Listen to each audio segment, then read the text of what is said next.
Luto tayo ng tinola, guys.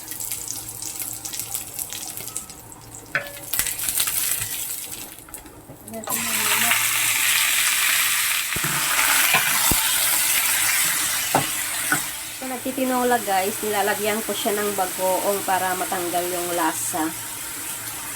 Yung lansa pala. It's sarap. Paluin na. Takpan muna natin.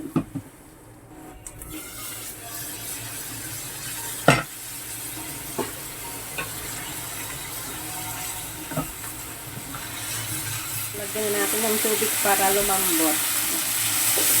Ayan, damihan natin yung tubig para may sabaw tayo.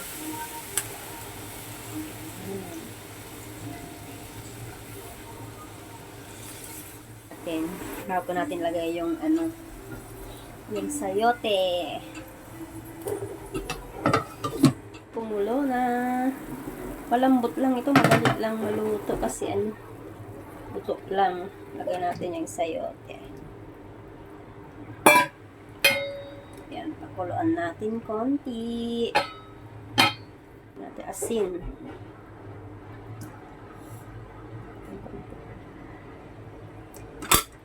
Kulo-kulo.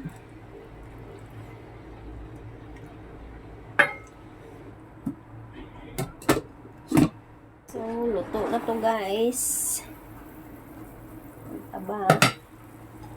So, luto na yan. Ang sarap ng sabaw. Tinola. Sarap sana pag may malunggay. Mas marami yung balon-balon na nakakaatay. Kasi paborito ko yan.